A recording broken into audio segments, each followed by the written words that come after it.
The lecture hall buzzed with quiet conversation as students from across the galaxy settled into their seats.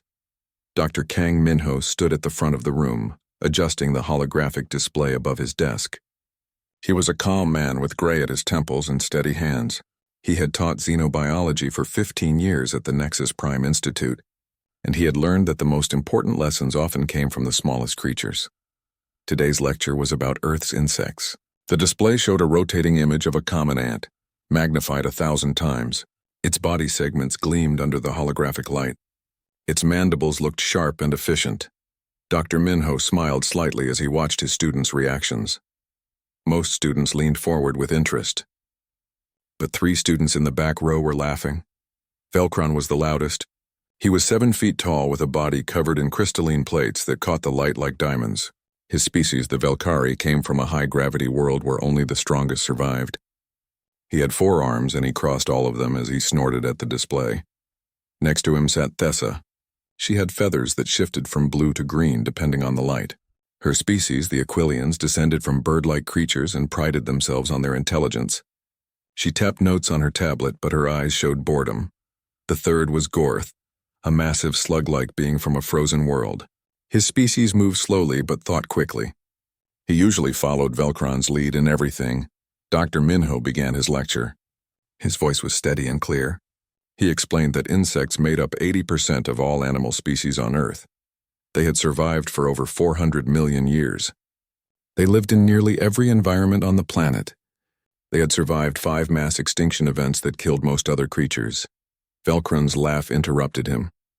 The crystalline student raised one of his 4 hands. He did not wait to be called on.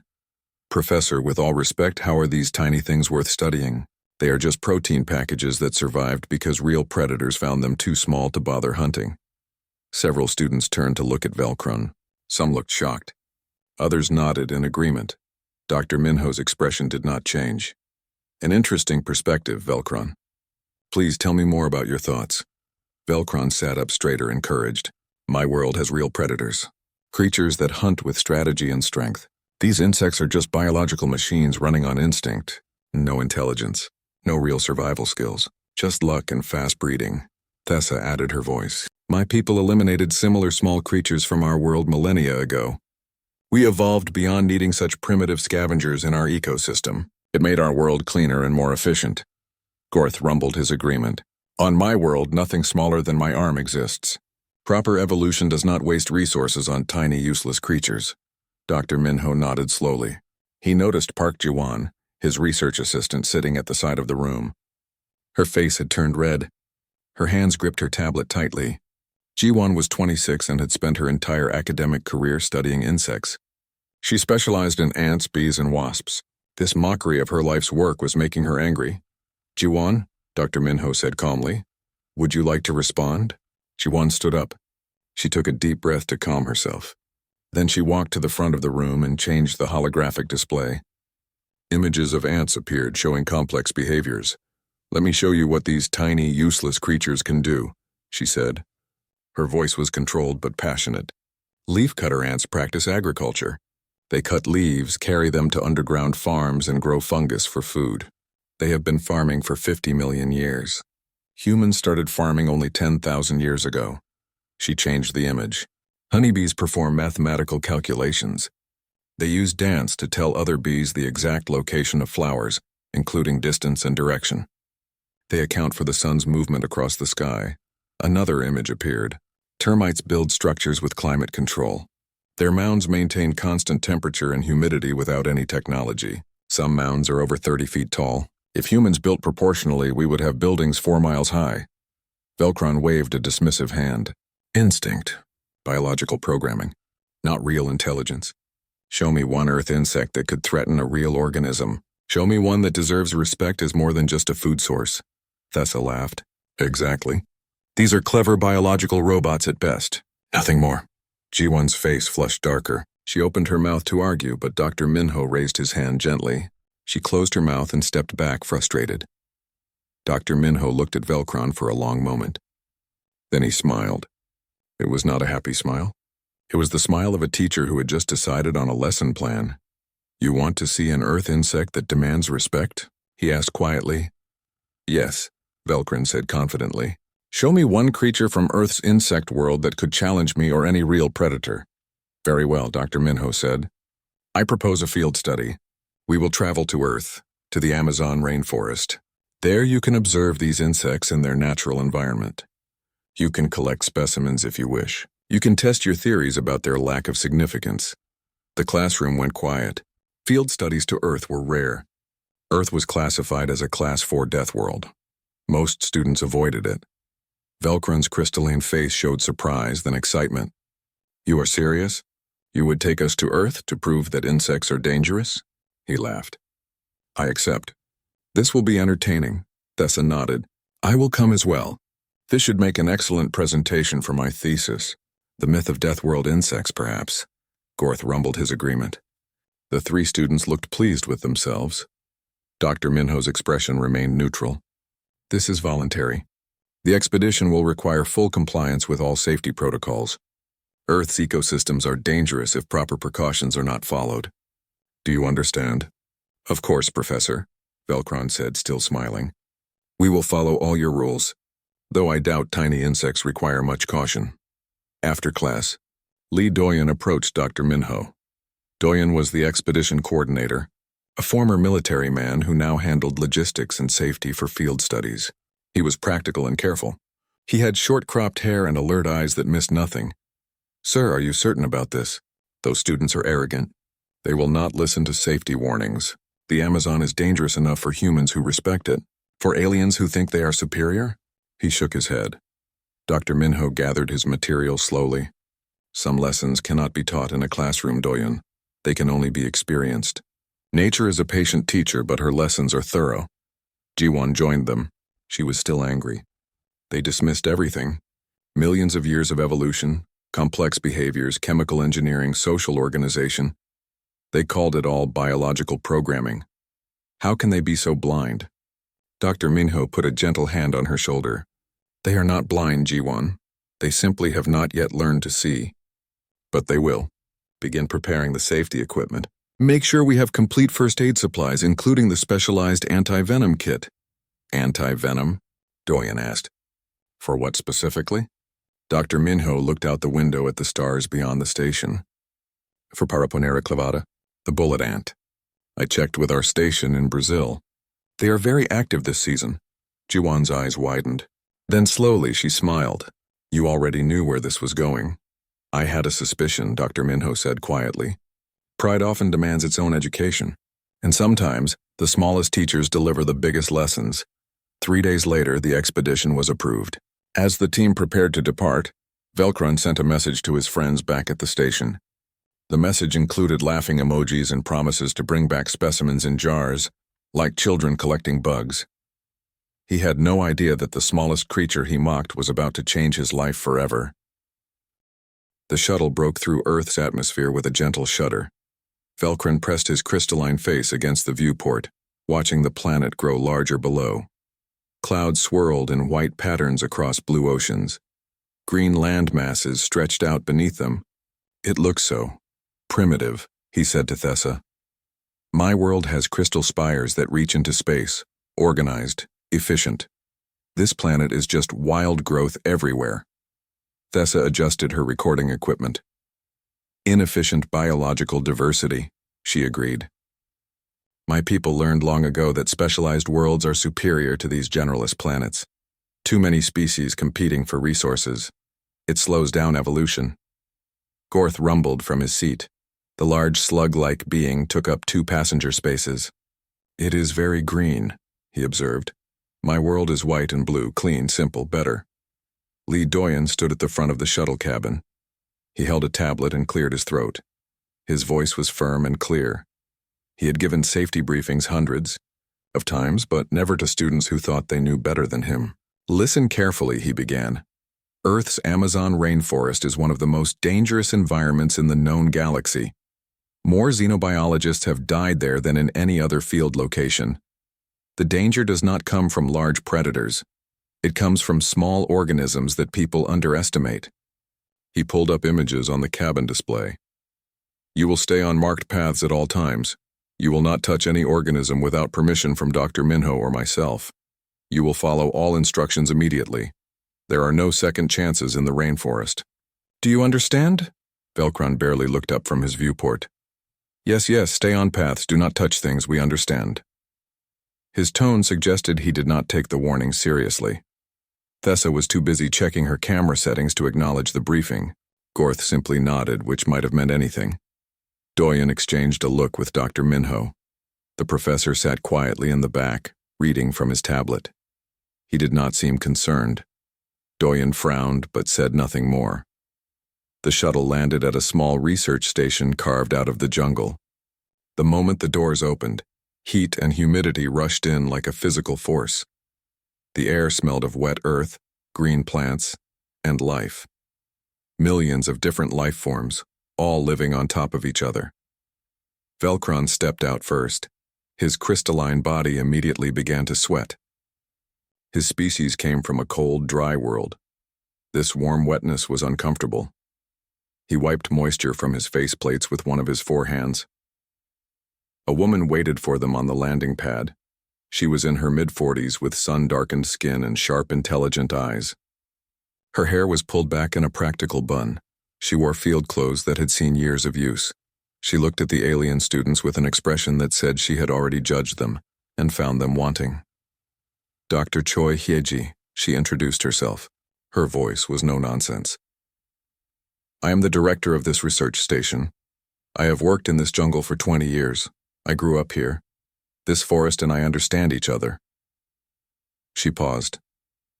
Most visitors do not survive their first mistake. Some do not get a chance to make a second one. Velcron laughed. Doctor, with respect, we are not fragile humans. We are trained xenobiology students from species that conquered much harsher worlds than this. Dr. Hyeji's expression did not change. Follow me. She led them to a briefing room inside the station. The walls were covered with pictures, charts, and preserved specimens. One entire wall showed different ant species. Another showed wasps, bees, and other flying insects. A third wall displayed spiders, centipedes, and scorpions. Dr. Hyeji pointed to the ant wall. These are the most dangerous organisms in this jungle. Not the jaguars, not the snakes, not the caimans. These ants. Some species hunt in armies of millions. Some have stings that cause pain for 24 hours. Some spray acid that can blind you. Some carry you away piece by piece while you sleep. She tapped one particular specimen in the display case. It was a large ant, about an inch long, with a thick body and powerful mandibles. This one is called Paraponera clavata, the bullet ant. Its sting is rated as the most painful insect sting on Earth. People who have been shot with bullets and stung by this ant say the sting hurts more. The pain lasts all day and all night. Velcron leaned close to the case, examining the preserved ant. This tiny thing? You are saying this is dangerous to real organisms? Yes, Dr. Hyeji said coldly.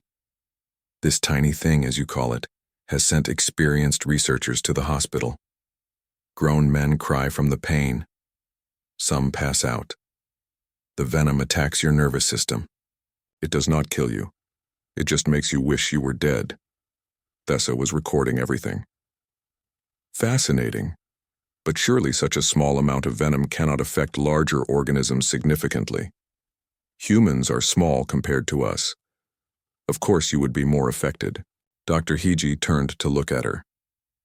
The last person who said something like that was a Carillion researcher. His species is twice your size. The bullet ants put him in intensive care for 3 days. He still has tremors in his hands 5 years later. Would you like to test your theory? Thessa's feathers ruffled slightly. She did not answer. The briefing continued for another hour. Dr. Hyeji explained the rules again. Never disturb ant colonies. Never reach for things without looking.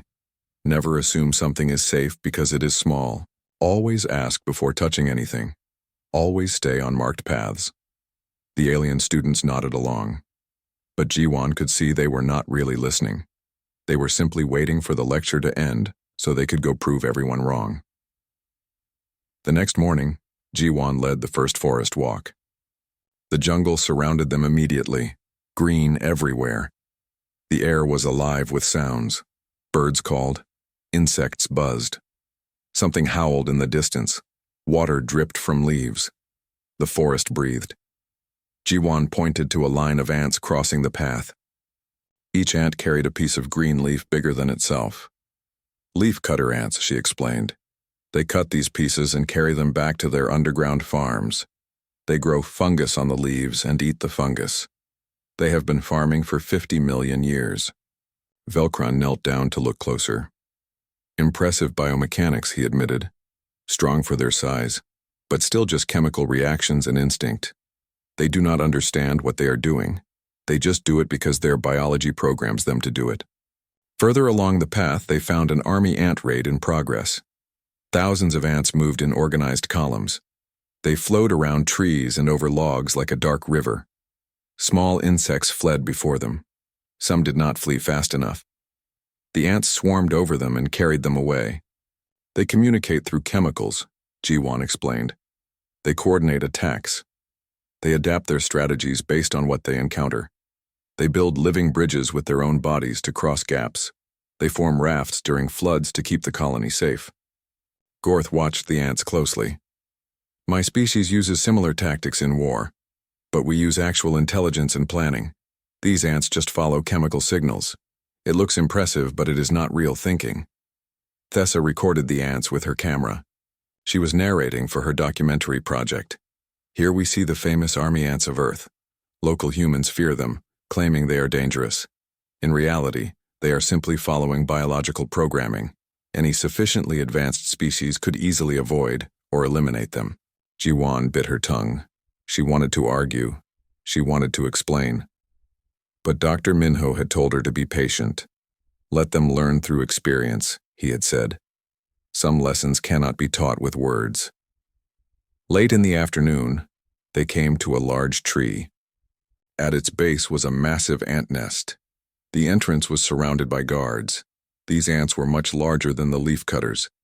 They were dark brown, almost black, with thick bodies and large mandibles. Velcron stopped and pointed. What species is this? Doyen stepped forward quickly. That is a bullet ant colony. Do not approach it. Do not disturb it. These ants are extremely aggressive when defending their nest. One sting will cause severe pain. Multiple stings can cause serious medical problems. Velcron reached out one hand toward the nest. I just want to... Doyen grabbed his arm. His grip was strong. No, that was not a suggestion. That was an order. Do not touch that nest. Velcron pulled his arm away. His crystalline face showed annoyance. I am not a child who needs to be handled by guards. I simply wanted to observe more closely. Observe from here, Doyen said firmly. That is close enough. That evening, back at the station, Velcron talked quietly with Thessa and Gorth in their shared quarters. Did you see how they treat us? Velcron asked. Like we are stupid. Like we cannot handle being near a few insects. That guard actually grabbed me. Me. They are overprotective, Thessa agreed. Typical of primitive species. They project their own weaknesses onto others. Just because humans cannot handle insect stings does not mean we cannot. Gorth thought for a moment. What if we go back to that nest tomorrow, early, before the scheduled observation? We could collect specimens, show them that their fears are baseless. Velcro our classmates back at the station. Show them how Earth's dangerous insects are really just propaganda. This could be the centerpiece of our thesis projects. Thessa nodded slowly. If we are careful about it. Just the three of us. We know the path now. We could be back before anyone notices we are gone. Perfect, Velcron said. He was already planning what he would say in his recording, how he would prove that Earth's reputation as a death world was X. Dawn came slowly to the Amazon. The sun filtered through layers of leaves, turning the jungle into a cathedral of green light. Morning mist hung in the air like breath. Birds began their calls. Howler monkeys roared in the distance. The forest was waking up. Velcron, Thessa, and Gorth slipped out of the research station before anyone else was awake. They had packed a small bag with collection containers and recording equipment. Velcron had his live stream camera ready. He planned to broadcast this directly to his classmates back at Nexus Prime. They followed the marked path they had walked the day before. The markers were reflective tags on trees, easy to see even in the dim morning light. Within 15 minutes, they reached the large tree with the bullet ant nest at its base. The nest entrance looked quiet. A few ants moved in and out, going about their morning business. They were large for ants, about an inch long, but still tiny compared to Velcron's 7-foot frame. To him, they looked insignificant, harmless. "Recording starting now," Velcron announced. He activated his camera and positioned it to capture both him and the nest. "Good morning, fellow students. I am here in Earth's famous Amazon rainforest at a nest that humans claim is extremely dangerous. I am about to demonstrate how exaggerated Earth's reputation really is." Thessa stood beside him, her own camera recording from a different angle. "These are called bullet ants," she added to her recording. "Named because humans, with their weak biology, claim the sting feels like being shot.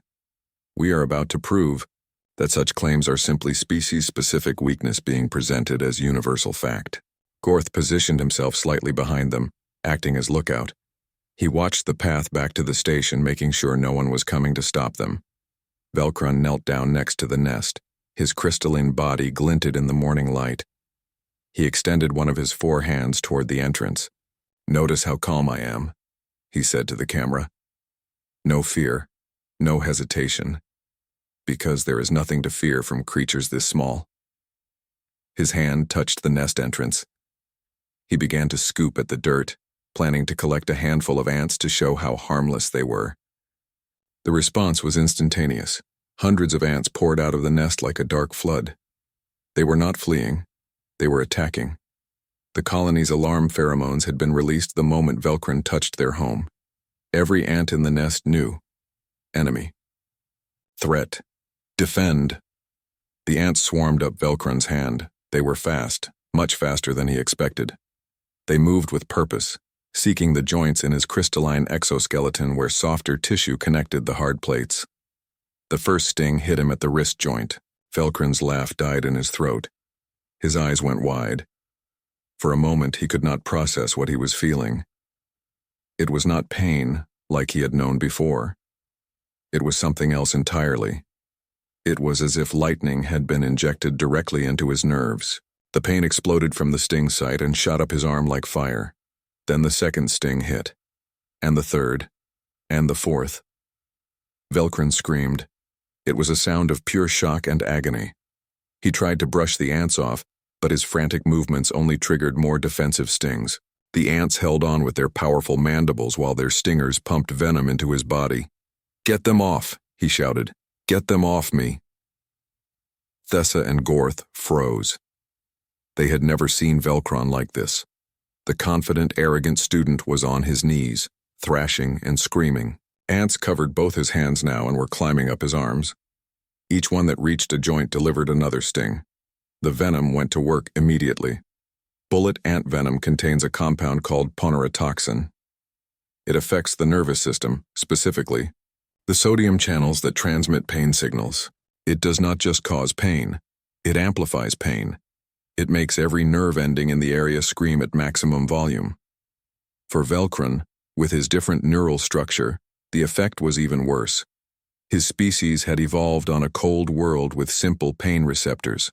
His nervous system had no experience with this type of chemical attack. It did not know how to process the signals. It simply overloaded. "Do something," Thessa finally shouted at Gorth. But what could they do? They had no equipment, no training for this. They had thought they were superior. They had been wrong. Velcron collapsed forward. The ants continued their assault. Within 30 seconds, he had received over 20 stings.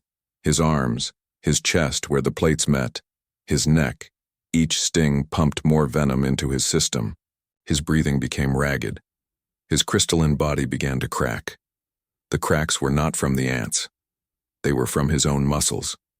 The venom caused violent contractions. His own strength was breaking his exoskeleton from the inside.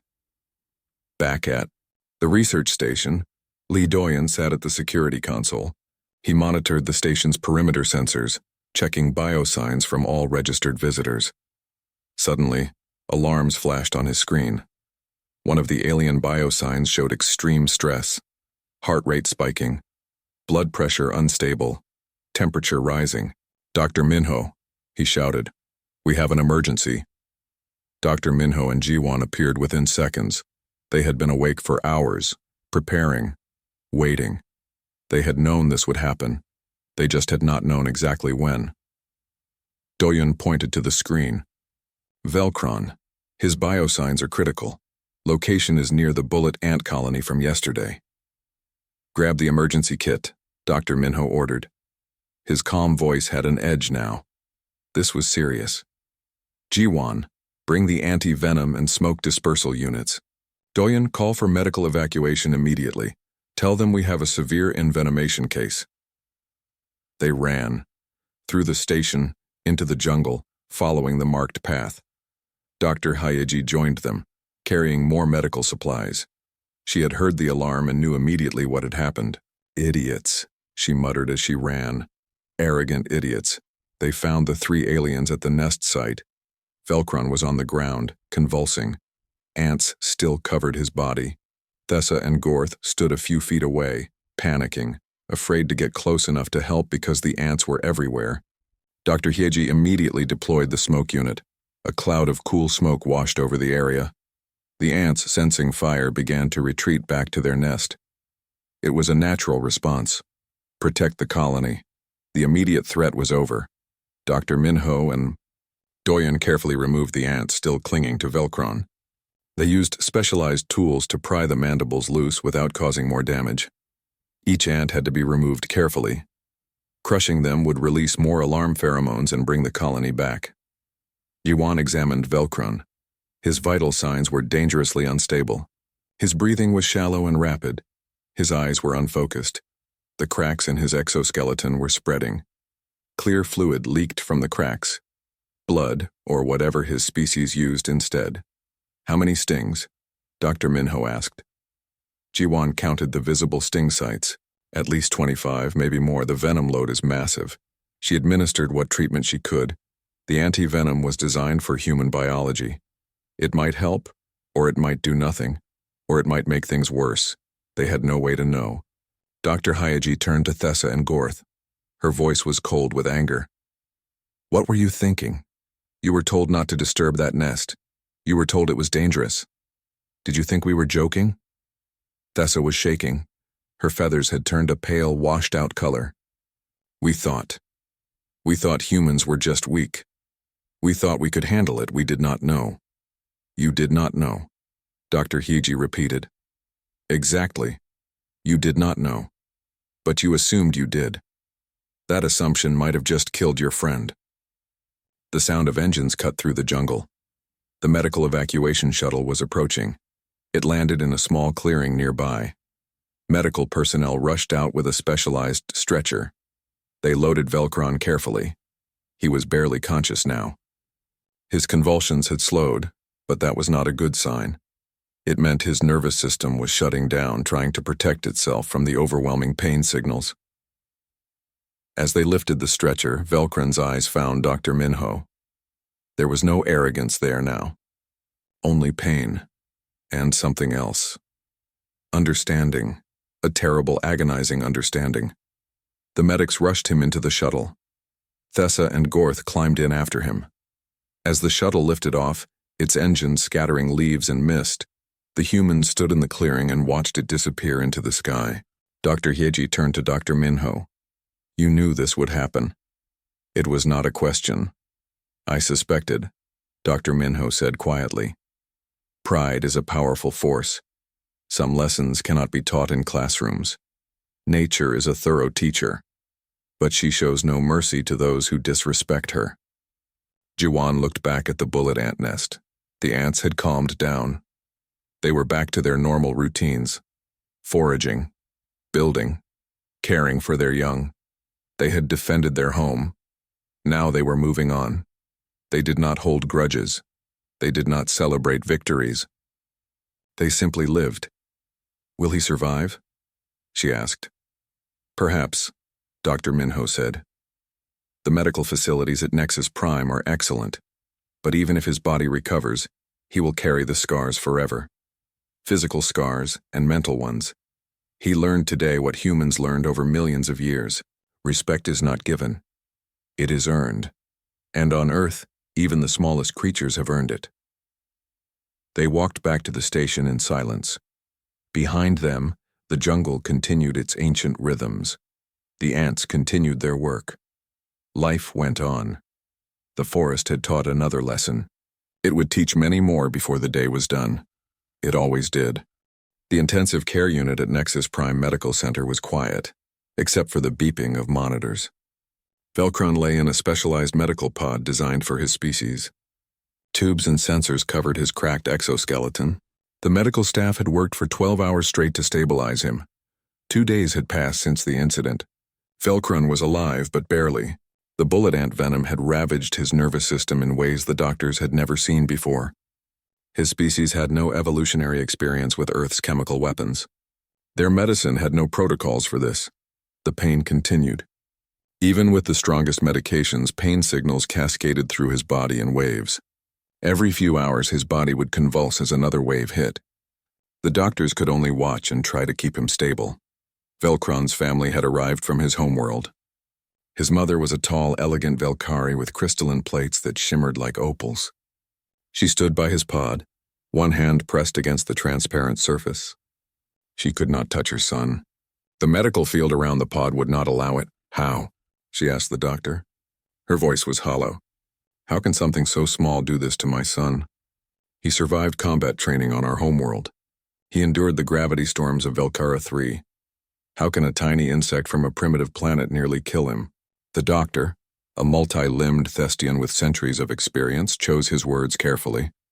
The size of a threat and the danger of a threat are not the same thing.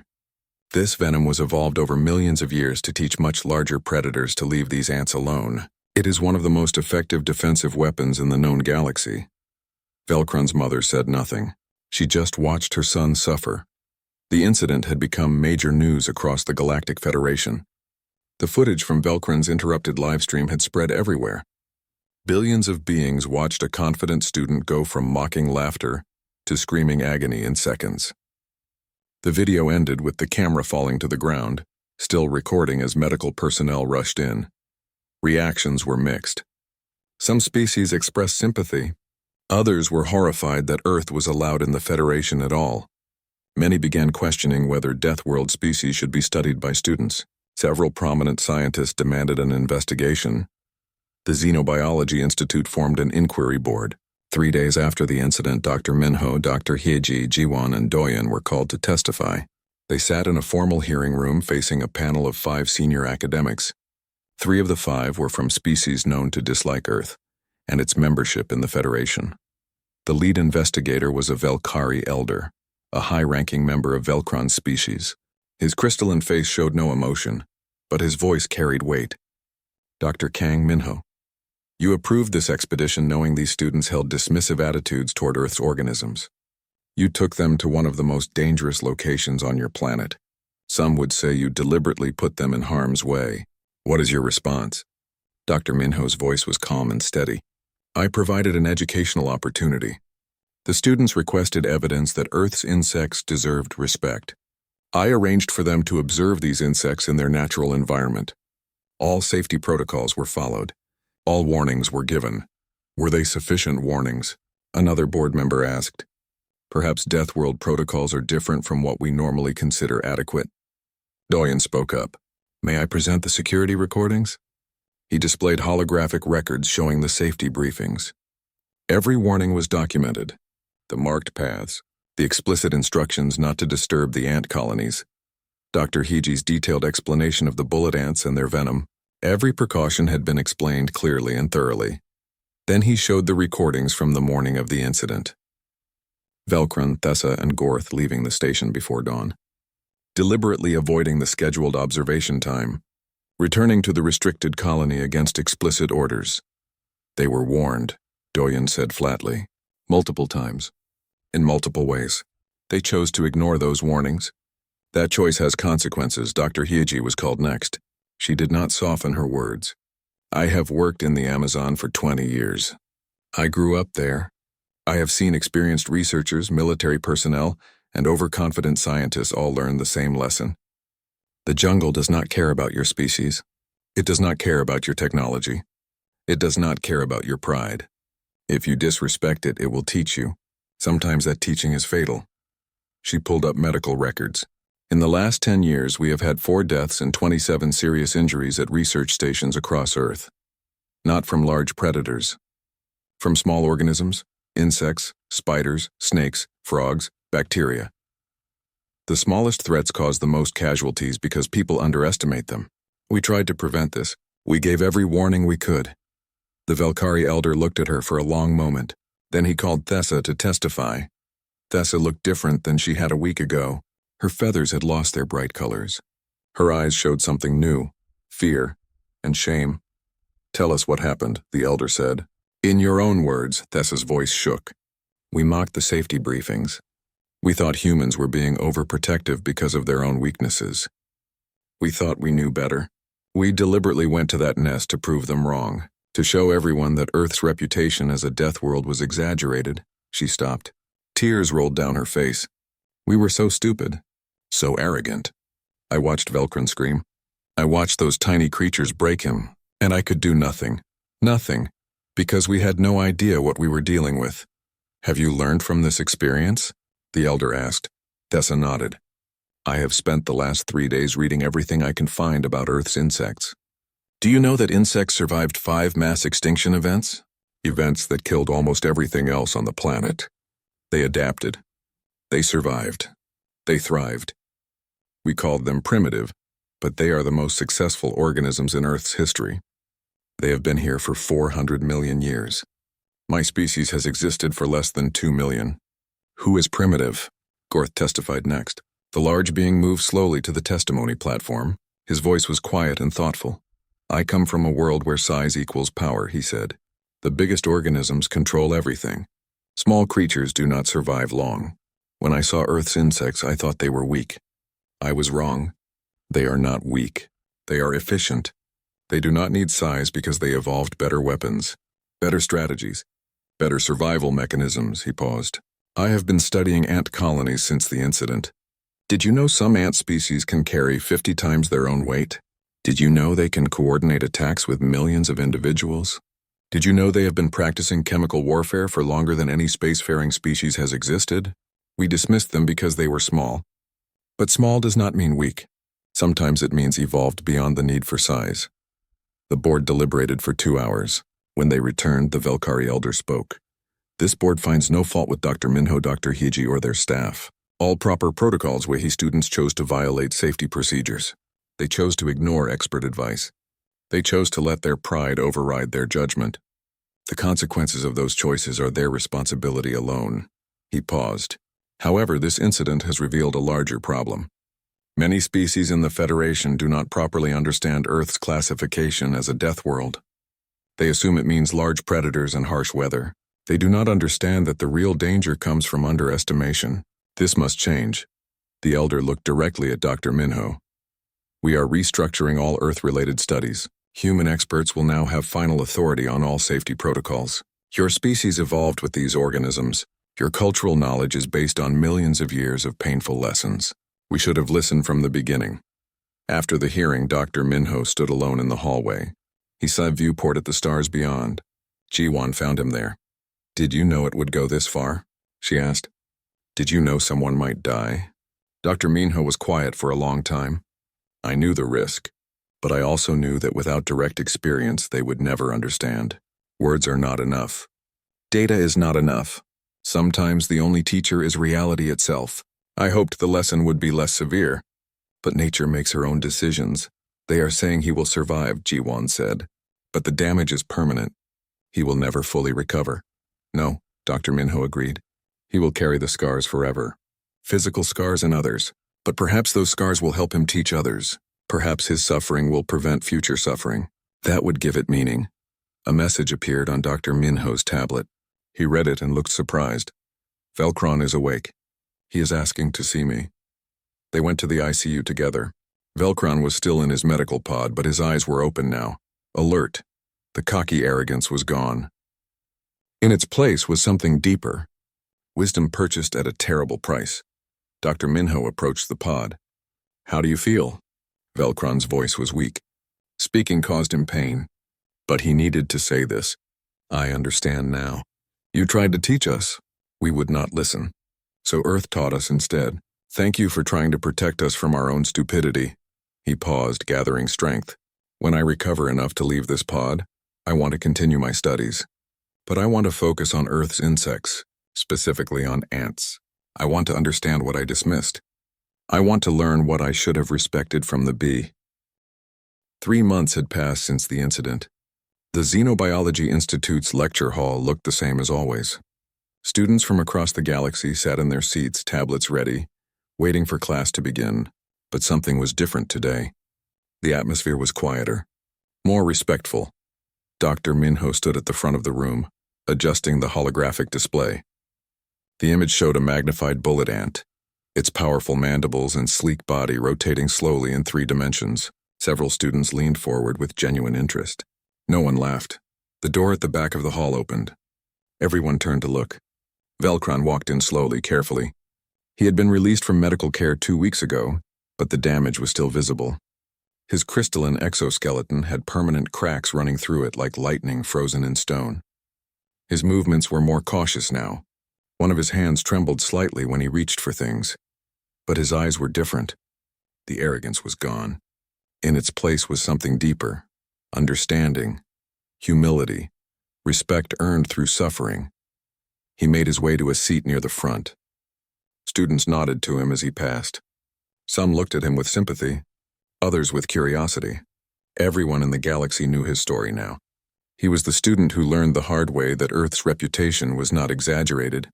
Dr. Minho began his lecture. Today we continue our study of Earth's insect species. Specifically, we will examine why these organisms have been so successful, why they have survived for over 400 million years, why they dominate their planet, and why they command respect from any intelligent species. He looked at Velcron. "Before I begin, our returning student has agreed to share his experience. Velcron, would you like to speak?" Velcron stood slowly. He faced the class. For a moment he said nothing. Then he began. 3 months ago I sat where you are sitting. I thought I knew everything. I come from a high-gravity world with powerful predators. I survived combat training. I excelled in xenobiology. When Dr. Minho talked about Earth's insects, I laughed. I thought he was being overprotective. I thought humans were weak and projected that weakness onto their planet. He held up his trembling hand.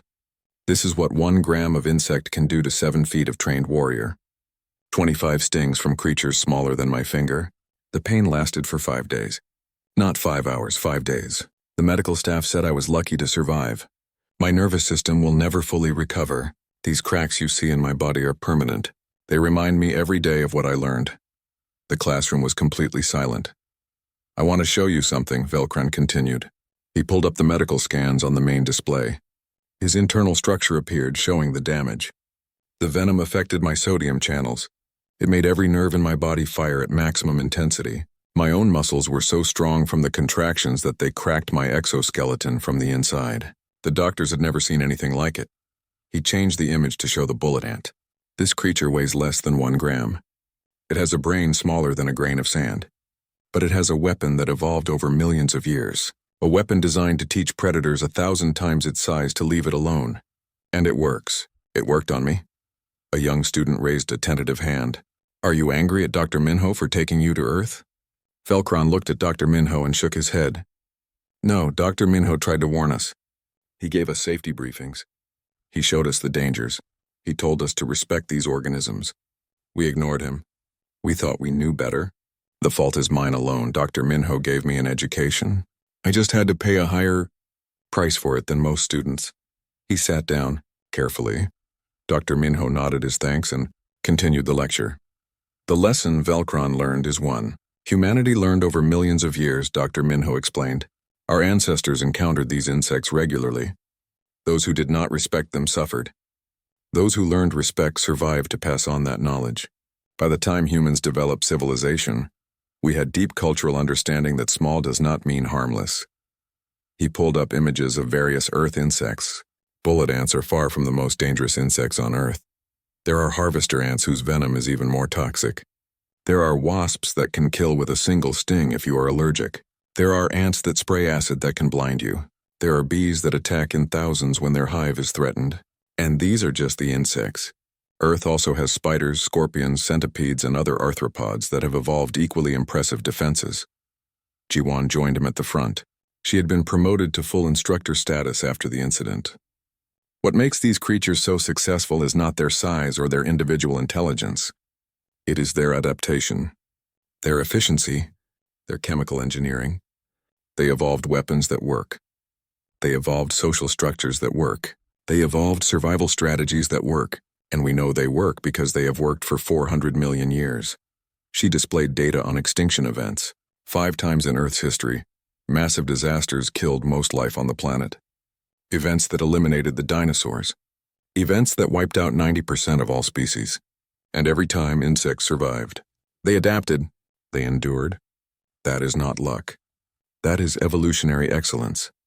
The class discussion continued for 2 hours.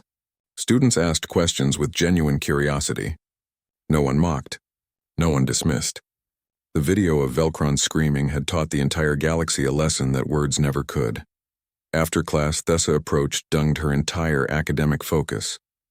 She was now studying chemical communication in social insects, working directly under Jiwon's supervision. "Professor, I wanted to show you my research proposal," she said. She pulled up her tablet.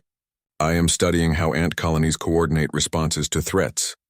The speed and efficiency of their defense is remarkable. When Velcron touched that nest, hundreds of ants responded within seconds. They knew exactly what to do." "How do they communicate that fast?" Dr. Minho reviewed her proposal. It was thorough, detailed, respectful. "This is excellent work, Thessa. Your approach has changed significantly." She nodded. "I used to think intelligence meant thinking like we do. Planning, reasoning, using language. But I was wrong. Intelligence is solving problems, surviving, adapting.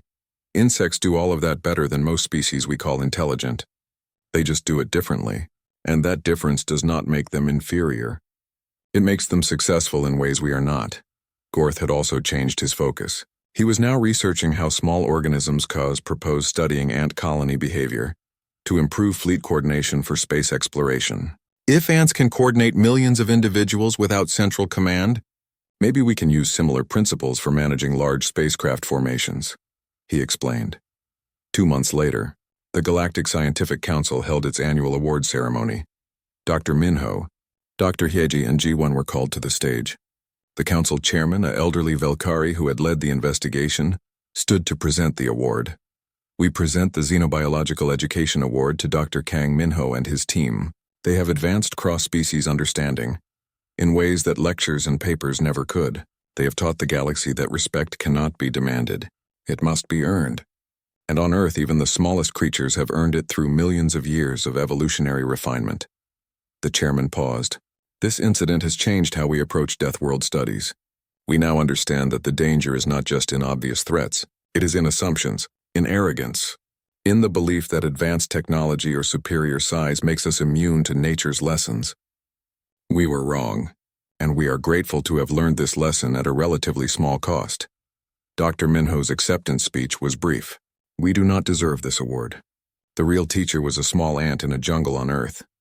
It taught a lesson that words could not. Nature has been teaching these lessons for billions of years. Humanity just learned to pay attention after enough painful experiences. We hope the galaxy can learn faster than we did." 6 months after the incident, the Institute installed a new display in the main lobby. It was a preserved bullet ant in a stasis field. The plaque beneath it read, "Teacher of Humility, Paraponera clavata, Earth." Below that, a list of names. Velcron was the first name listed but not the last. The display was meant to remind every student who entered the building that size and intelligence are not the same as superiority. Dr. Hyeji visited from Earth to see the memorial. She stood with Dr. Minho and Jiwon, looking at the preserved ant. "You knew this would happen," she said. "It was not an accusation, just an observation." "I knew pride often demands payment," Dr. Minho replied. "I hoped the price would be lower. But some lessons are expensive. The question is whether we learn from them or repeat them. The galaxy seems to be learning, Jiwan noted. Applications for Earth studies have tripled. Everyone wants to understand what they missed. What they dismissed? Dr. Hayaji smiled slightly. Good, let them learn. But they better follow the rules this time. A year after the incident, Velcron completed his recovery enough to return to fieldwork. Dr. Minho personally supervised his first expedition back to Earth. They stood together in the Amazon, near the same colony that had changed everything. The bullet ants went about their business, unaware and uncaring that they had become famous across the galaxy. They foraged, they built, they defended their home when necessary. They lived as they had